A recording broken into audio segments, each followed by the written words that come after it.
Fala pessoal do canal Radiologia, hoje eu trouxe um caso de tumor intraductal musculoso papilífero e com um questionamento que acho que a gente sempre deve se fazer, se esse TIMP ele é maligno, tá? Então vou trazer esse caso, vou mostrar alguns critérios que são importantes para a gente caracterizar a suspeição de malignidade nesse tipo de tumor. Então tratava-se de uma paciente de sexo feminino, ela fez exame durante 2 anos, a início não com a gente, posteriormente com a gente, assintomática, realizei então esse exame de controle desse TIMP, que já era um TIMP misto desde de 2018, o colega aqui pede para a gente fazer um controle, o TIMP do principal tinha 4,9.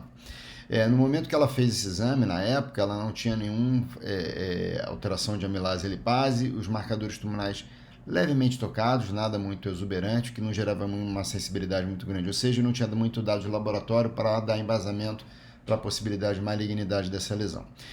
Queria destacar que essa paciente foi bem assídua no controle proposto para ela. Eu tenho alguns exames de imagem aqui de ressonância magnética desde o diagnóstico em 2018. Repara que entre esses exames, um intervalo muito próximo aí de 6 meses, que é o que a gente recomenda para o perfil de lesão que ela tinha.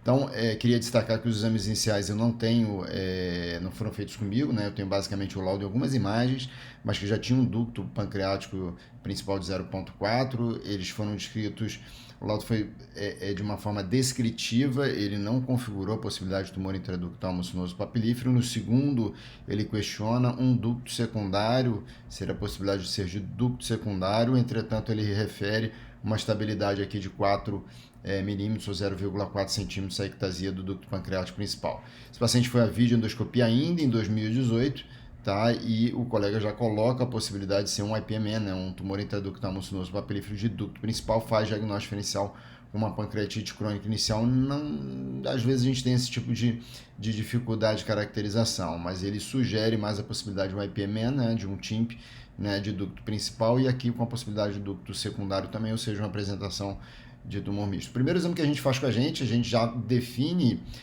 descreve, né, de uma forma bem mais enfática a possibilidade de ser um tumor intraductal. Então, a ectasia do ducto pancreático principal sem causa obstrutiva é detectada, bem como de alguns ductos secundários. O restante do pâncreas tem espessura e sinal preservados para a faixa etária. Os aspectos mais são fortemente suscetíveis de neoplasia intraductal mucinosa papilífera de padrão misto, onde eu tenho dilatação tanto do principal quanto do secundário. E esse padrão aqui, ó, que eu devo procurar nos meus exames para caracterizar ele como possibilidade de TIMP com comprometimento do ducto principal. Eu vejo ele dilatado até o nível da papila e não identifico uma causa, uma etiologia obstrutiva, ou seja, a dilatação é por hipersecreção e não por um processo obstrutivo. Ele repete esse exame e a gente dá mais ou menos uma estabilidade desse processo, né, identifica que não há nenhum critério, né, de preocupação, estigmas de alto risco. Eu vou discutir um pouco mais à frente isso com vocês, pelos critérios Sendai e Fukuoka, tá? E a gente sugere o controle de 6 meses na opção de conduta expectante para esse tipo de lesão. Então vamos ao caso. Então, gente, eu vou mostrar aqui para vocês, iniciando no plano axial coronal, o exame, que ele vem a ser um exame um pouco mais avançado. Aqui a gente está trabalhando em torno da data de 4/8, ela é de 2020, ou seja, ela iniciou essa investigação bem mais cedo do que isso, né, 2 anos atrás, e eu queria destacar primeiro no plano coronal aqui, ó, vou aumentar aqui para vocês, a gente vai observar como está esse pâncreas, né, um pâncreas que ele começa já dilatado aqui, ó, dilatado.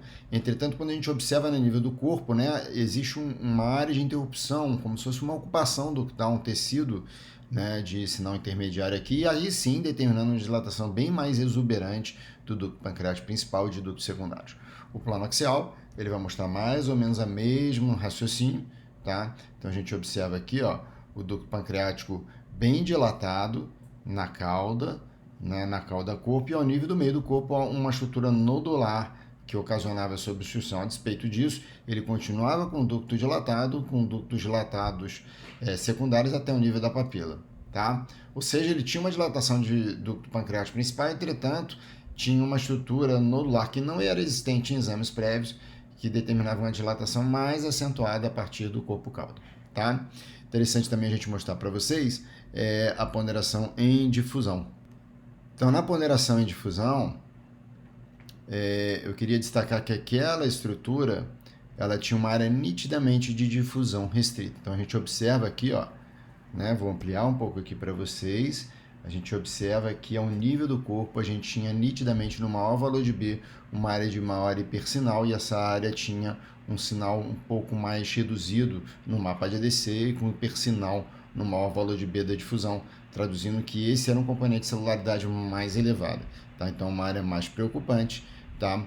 Vou também mostrar para vocês o estudo após contraste. Vou basicamente colocar aqui as fases sem contraste e a fase portal, tá? Para a gente ter uma ideia, né, dessa estrutura.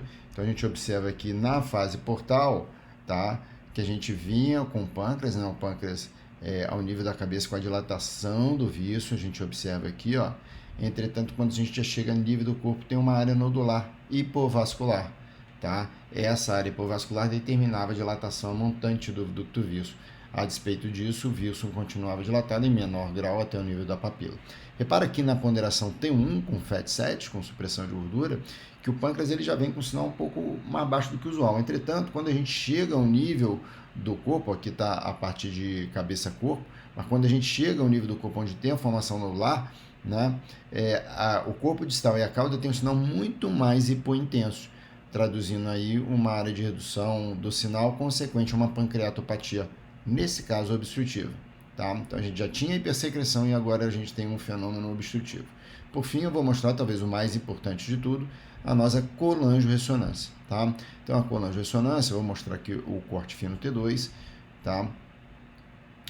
Que eu sempre faço com supressão de gordura, a gente observa o ducto Wilson bem dilatado, bem dilatado, bem dilatado, e aqui ó, uma área sólida que determinava a obstrução. Depois dessa área sólida, ele continuava dilatado, porém em menor grau, tá? Até o nível da papila, tá? Até o nível da papila, alguns ductos secundários, principalmente aqui no nível da cabeça.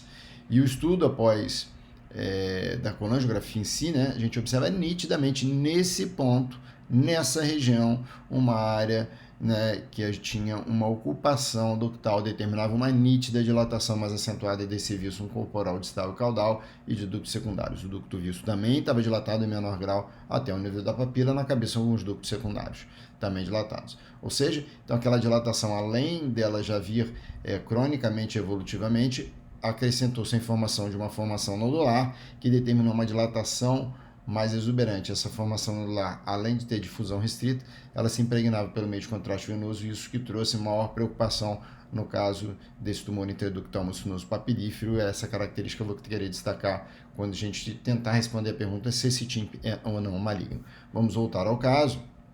Tá? Então, aqui, ó, nesse laudo, né, a estrutura de laudo, primeiro, como eu sugiro que vocês coloquem, com técnica, com uma semiologia, com uma impressão. Então, o nível da semiologia, né, a gente colocou que o pâncreas apresenta espessura dentro dos limites da normalidade, parcialmente liposubstituído, que permanece a redução do sinal na ponderação T1, tá?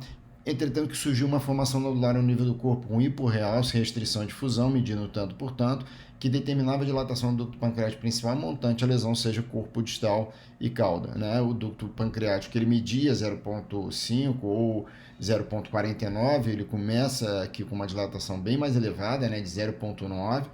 Esse nódulo ele faz contrato com os vasos esplênicos, porém esses vasos esplênicos estavam com fluxo preservado, que tinha dilatação de ductos secundários, né, e que o achado em conjunto sugeria neoplasia intraductal mucinosa papilífera de ductos principais e secundários, ou seja, padrão misto.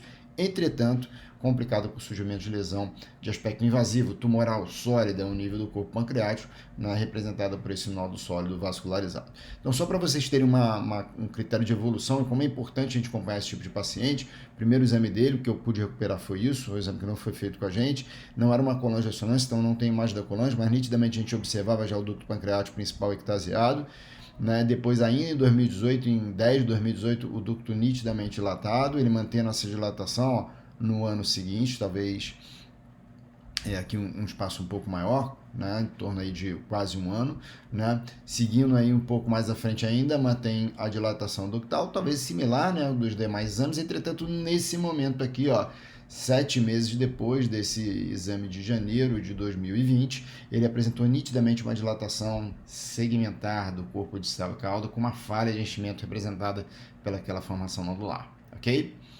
Então, essa é uma pergunta que sempre vocês devem se fazer quando vocês se deparam com uma lesão, um aspecto sugestivo de TIMP, seja ele primário ou secundário, sabendo que a transformação maligna pode ocorrer, né? Na verdade, o TIMP ele é uma mudança do epitélio ductal pancreático, pode variar desde uma displasia até um carcinoma propriamente dito. Não é o carcinoma, adenocarcinoma, né, clássico que a gente vê de tumores de pâncreas, é um carcinoma muito mais indolente sob o ponto de vista de invasibilidade local. Então, ele pode ocorrer, essa transformação maligna, ela é mais prevalente no tipo de ducto principal, então, ou seja, o comprometimento do ducto principal por si só já gera um prognóstico ruim, quando comparado ao ducto secundário.